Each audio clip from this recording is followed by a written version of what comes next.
First of all ఇక్కడ విచ్చేసిన media మిత్రులందరికీ పెద్దలందరికీ థ్యాంక్ యూ సో మచ్.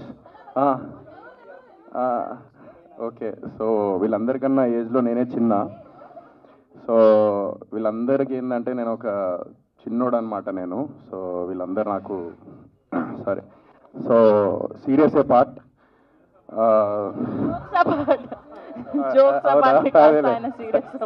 అదే నేను సీరియస్ అనుకున్నా నేను కాదా. ఓకే,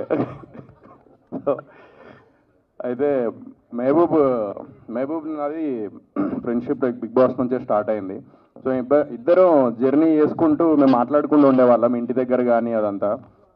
ఎందుకంటే ఒక రియాలిటీ షో నుంచి ఒక సినిమా ఇండస్ట్రీలో ఎంటర్ అవ్వాలన్నా లేకపోతే ఏదైనా సాధించాలన్నా చాలా అంటే ఆల్రెడీ సినిమాలో ఉన్న వాళ్ళు డైరెక్ట్ సినిమాలో వచ్చిన వాళ్ళు కొంచెం కష్టపడితే దెన్ సినిమా రికగ్నైజేషన్ అనేది వస్తూ ఉంటుంది. బట్ రియాలిటీ షో నుంచి మేము సినిమాల్లో ఎంటర్ అవ్వాలంటే చాలా కష్టపడాలి, దానికి రెండింతలు ఇంకా ఎక్స్ట్రా కష్టపడాలి.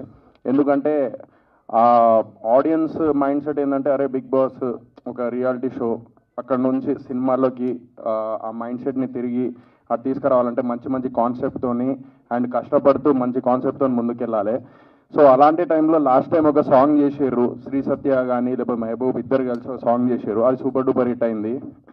సో విజువల్ పరంగా అయితే అప్పుడు ఇరగదీసారు.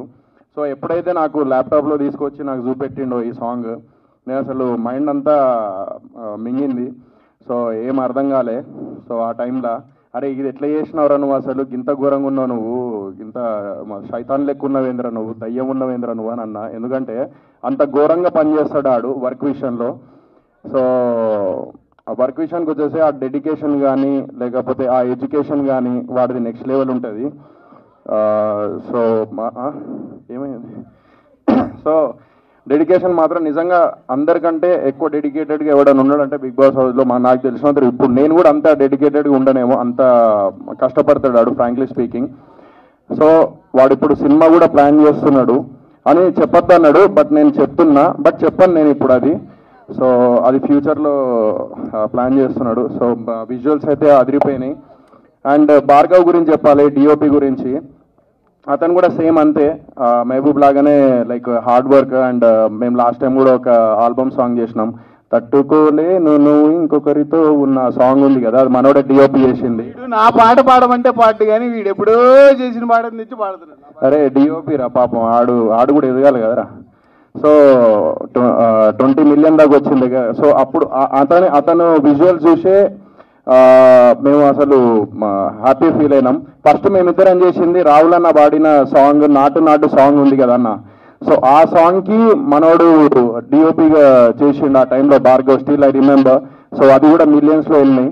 సో కీరవాణి సార్ కూడా చూసినప్పుడు అరే మేము చూసిన అది సాంగ్ అని అన్నారు. We felt very happy. ఆ విజువల్ కూడా వచ్చింది అతని వల్లనే, భార్గవ్ వల్లనే డిఓపి.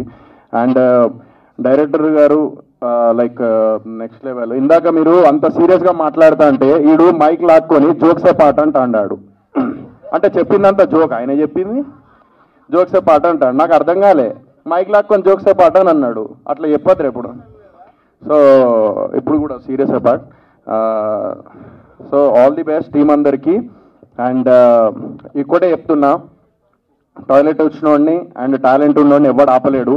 నాకు టాయిలెట్ వస్తుంది, నన్ను ఎవ్వడు ఆపలేడు. నేను ఇప్పుడు పోతా, ఈయనకి టాలెంట్ ఉంది. సో వీడు ఖచ్చితంగా ముందుకు వెళ్తాడు. ఈ విజువల్స్తోని అర్థమవుతుంది మహబూబ్ గారు ఎట్లా చేసిండు, ఏంటిది ఎట్లా ప్లాన్ చేసిండు అనేది.